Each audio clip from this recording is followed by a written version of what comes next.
संयुक्त राष्ट्र की परमाणु निगरानी एजेंसी यानी IAEA की ताज़ा रिपोर्ट ने दुनिया भर की सुरक्षा एजेंसियों और सरकारों की नींद उड़ा दी है। रिपोर्ट के मुताबिक ईरान अब परमाणु बम बनाने से बस कुछ ही कदम दूर है।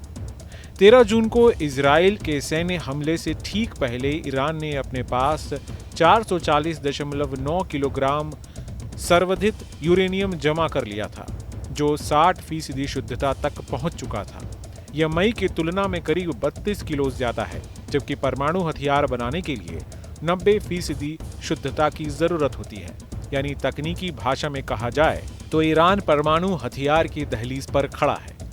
IAEA ने अपनी रिपोर्ट में साफ किया है कि सिर्फ 42 किलो 60% संवर्धित यूरेनियम को 90% तक ले जाकर एक परमाणु बम बनाया जा सकता है। ऐसे में ईरान का 440 किलो से ज्यादा स्टॉक अंतर्राष्ट्रीय समुदाय के लिए बेहद चिंता का विषय है। IAEA प्रमुख राफेल ग्रोसी ने दो टूक कहा कि जब तक ईरान जांच बहाल नहीं करता, तब तक यह अंदाजा लगाना असंभव है कि हालात कितने बिगड़े हैं।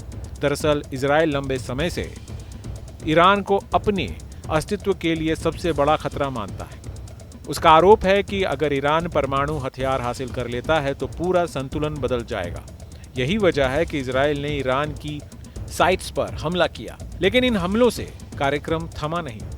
यानी ईरान का परमाणु बनाने का कार्यक्रम नहीं थमा, बल्कि और गुप्त हो गया। दूसरी तरफ अमेरिका की स्थिति भी मुश्किल है।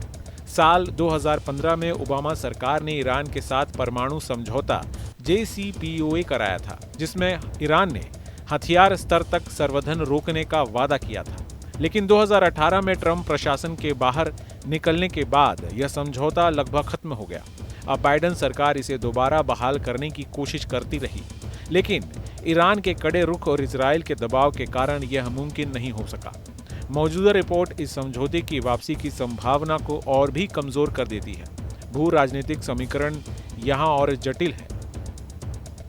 ईरान को रूस और चीन का समर्थन मिला हुआ है। रूस न्यूक्लियर प्लांट में तकनीकी मदद करता है और चीन ईरान का बड़ा आर्थिक साझेदार है। वहीं अमेरिका और इजराइल इसके खिलाफ खड़े हैं। इस ध्रुवीकरण का नतीजा यह है कि ईरान पर दबाव बनाने के लिए पश्चिमी देशों की ताकत सीमित हो जाती है। विशेषज्ञ मानते हैं कि अगर ईरान परमाणु हथियार हासिल कर लेता है तो मध्य पूर्व में हथियारों की नई दौड़ शुरू हो सकती है। सऊदी अरब, तुर्की, मिस्र जैसे देश भी खुद को सुरक्षित रखने के लिए बम बनाने की होड़ में शामिल हो सकते हैं। इसका मतलब होगा कि पहले से ही संघर्षग्रस्त ये इलाका परमाणु हथियारों का अखाड़ा बन जाएगा और तब किसी भी छोटे टकराव से बड़ा युद्ध भड़क सकता है। IAEA की रिपोर्ट सिर्फ तकनीकी आंकड़े नहीं, बल्कि अंतर्राष्ट्रीय राजनीति के लिए खतरे की घंटी है। ईरान का सहयोग न करना, निरीक्षण का रुकना और संवर्धन का इस स्तर तक पहुंचना बताता है कि आने वाले महीनों में हालात और बिगड़ सकते हैं। सवाल यही है कि क्या अंतर्राष्ट्रीय दबाव ईरान को झुका पाएगा या फिर दुनिया एक नए परमाणु संकट की ओर बढ़ रही है।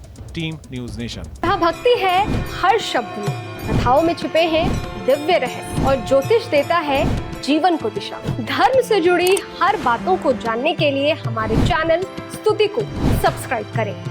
चैनल पर जाने के लिए इस लिंक पर क्लिक करें।